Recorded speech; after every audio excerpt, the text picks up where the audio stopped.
आपण पाहत आहात EDTV, बातमी अशी जिच्यावर तुम्ही ठेवणार विश्वास।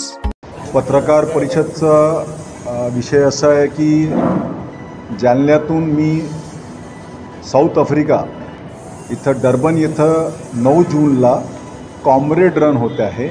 हे कॉम्रेड रन जगातली सर्वात जुनी आणि सर्वात मोठी अशी अल्ट्रा मॅरेथॉन रेस असते। या रेसमध्ये 23,000 रनर पूर्ण जगातून येतात पळण्यासाठी आणि जालन्यातून मी पहिला धावपटू आहे जे तिथं जाण्याची रजिस्ट्रेशन केलं आहे आणि माझं सिलेक्शन झालं आहे।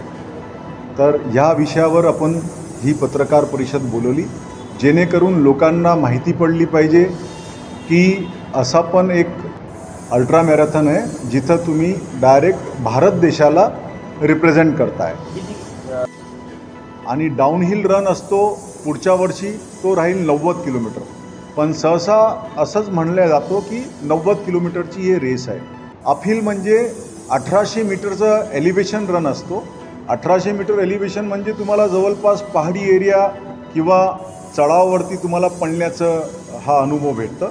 1800 मीटर म्हणजे पूर्ण 87 किलोमीटर तुम्हाला अपडाऊन असं असतं आणि हा एक वेगळा आणि खूप कठीण अशी मॅरेथॉन असते। महाराष्ट्रातून जवळपास 60 धावपटू असतील आणि माझे कोच जे आहेत साताऱ्यातून शिव यादव, शिव स्पिरिट त्यांचं संस्थाचं नाव आहे।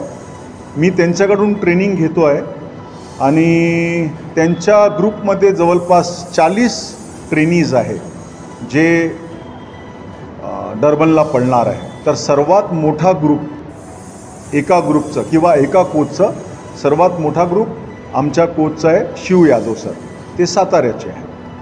काय प्रोसेस आहे सगळ्यात? याची प्रोसेस अशी असते की तुम्हाला कुठलीही फुल मॅरेथॉन म्हणजे 42 किलोमीटर तुम्हाला 6 महिन्यापूर्वी म्हणजे 1 जानेवारीपासून तुम्ही कुठेही भारतामध्ये ती मॅरेथॉन तुम्हाला 4 तास 50 मिनटाच्या आत पूर्ण करावी लागते।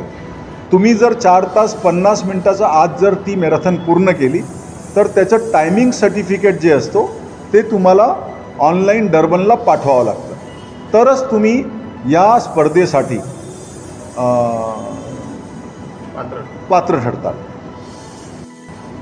विजयी झाल्यानंतर काय स्वरूप असणार आहे? काय आहे पारितोषिक वगैरे? बघा, विजयी जे होणारे धावपटू असतात ते इलाइट रनर्स त्यांना म्हणतात आणि ते खूप चांगले किंवा खूप चांगल्या स्पीडने रन करतात। म्हणजे जवळपास जास्त तर केनिया किंवा साऊथ आफ्रिका कॉन्टिनेंटचे लोक आहेत त्यांनाच हा प्राईज भेटतो आणि याचा कट ऑफ टाईम असतो 12 तास। 12 तासच्या आतमध्ये तुम्हाला ही पूर्ण करावी लागते। प्राईजचा विषय याच्यामध्ये खूपच कमी असतो, म्हणजे प्राईज व्हॅल्यू नाही सांगत मी, पण महत्त्वाचा हा असतो की कुठलीही मॅरेथॉन ती हाफ मॅरेथॉन असो किंवा फुल मॅरेथॉन असो किंवा अल्ट्रा मॅरेथॉन असो ती पूर्ण करणं हे एक महत्त्वाचं काम असतं। प्रत्येक धावपटूला तो पूर्ण करणं हाच महत्त्व असतो।